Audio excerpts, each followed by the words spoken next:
All right, ladies and gentlemen, Slim Peacewood here with Collar Spoon, and here comes General Manager of ACWF, Master Miguel Burgos, and he's going up against RackStacker today, one-on-one. Now, last time Miguel took on RackStacker was in a 2-on-1 handicap match with Scoop Slam. Scoop Slam becoming a new member of ACWF after that match.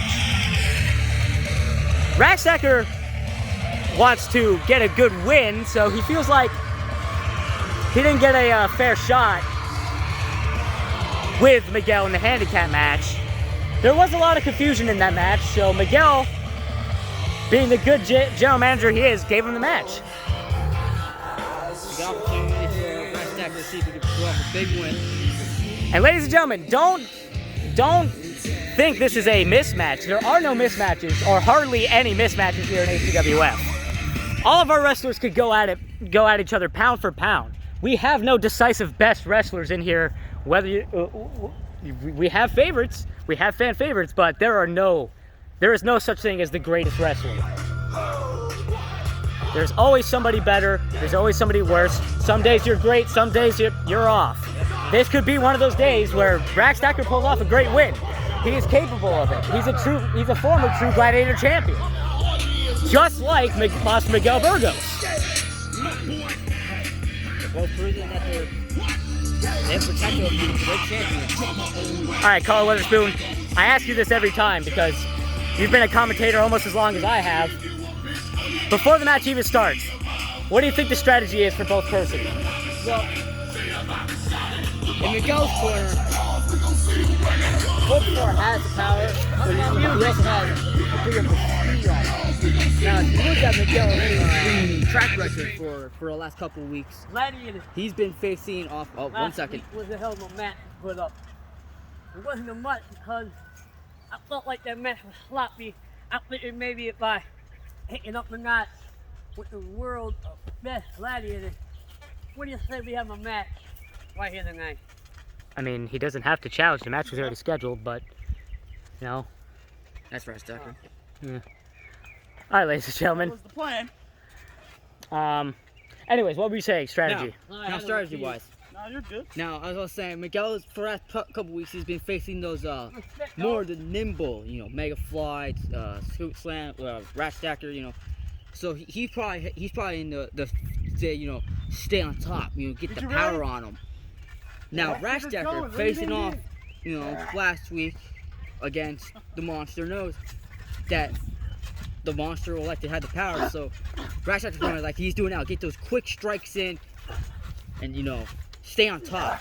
Maybe get him low enough so RackStacker can have more of the advantage, but still have the power. But as you can see here, the Monster showing his superior power.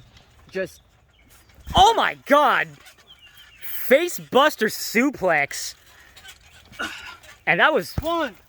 That was a nasty one right there. says, Force War has the power, but I think he's going he has to use more of his speed against the Monster, who has superior raw power. One thing RackStacker might have over Miguel too is possible gas tank. Miguel has a gas tank for one of our bigger powerhouse people, but he might not have the same gas tank as RackStacker. RackStacker does not have the weight to carry around that Miguel does. Brawling wise might be another thing that RackStacker might have. RackStacker likes to brawl. RackStacker's not always pretty with his offense. He's punchy. He's very punchy. He gets a couple good slam moves in there, but for the most part, he's a brawler. Maybe he can use that to his advantage.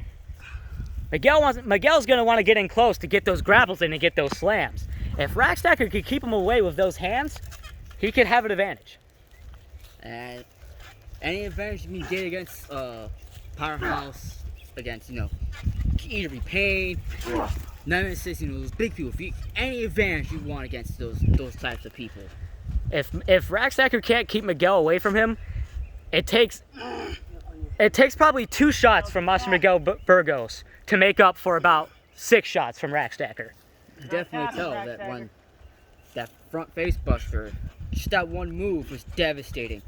And look at what, see? RackStacker made a mistake, going for like a submission, like a headlock submission. Miguel able to counter with power. Death Valley driver. Just like that. Like you said, one move and the monster is in complete control. And it looks like he's gonna keep it going from the ground, deadlift, over to the shoulders for another Death Valley driver perhaps. Wait, yeah, a second one. One wasn't enough, let's hit you with two. Not a bad strategy, there's a pin. 1, 2, 2. You're not gonna beat a former True Gladiator champion that easily. To be a True Gladiator champion, you gotta go through some hella pain. You've seen, the fans here have seen some of our True Gladiator Championship matches. They are not for the weak of heart. And both these competitors know that. Miguel, being the first ever True Gladiator champion, might know that more than anybody.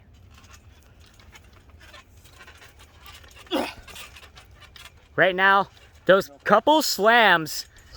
Oh, I was just about to say those couple slams and Miguel's way in the lead, but he took too long with that power bomb. RackStacker able to back body drop. Now RackStacker wants to take advantage. Oh my God, there's that strength. Carl Weatherspoon said he has the strength to lift up this man. Might not be all the time. Miguel's not the lightest person we have. But it goes to show that RackStacker's no slouch either.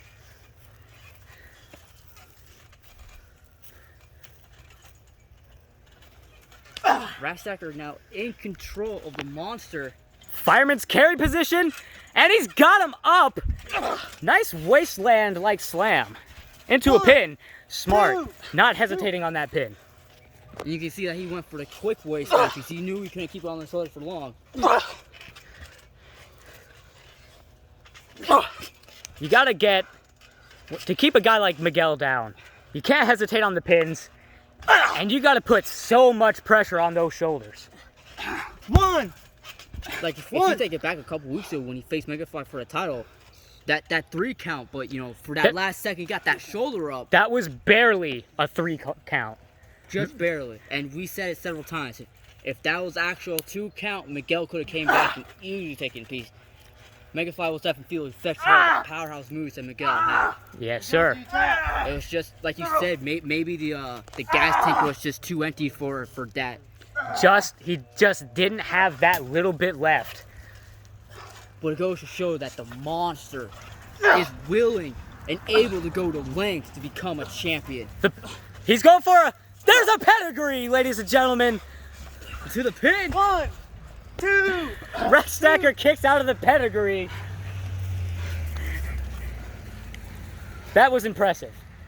It's very hard. That is a very difficult move to kick out of. As many fans here probably watch WWE, Triple H, you know. It's a powerhouse move, and with the strength. Devastating maneuver.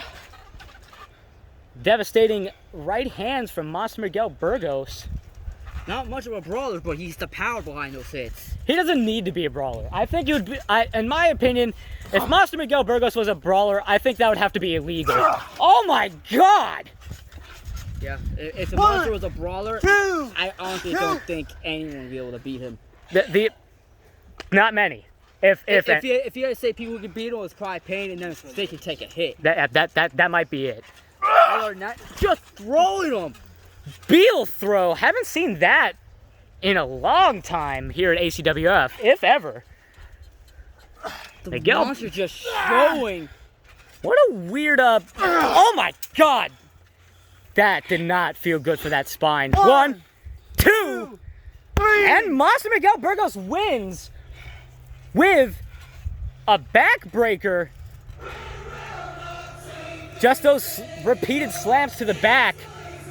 I can't say I blame RackStacker from staying down. Honestly, I think once RackStacker got hit by a pedigree, I don't think he was in his right head. I think he was just that was it. After that pedigree, RackStacker could not recover. And this sportsmanship. Ladies and gentlemen, Miguel And RackStacker returning to sportsmanship. That's what it's all about, ladies and Ladies gentlemen. and gentlemen, this just proved the power of the monster. What happens next? We'll find out next time.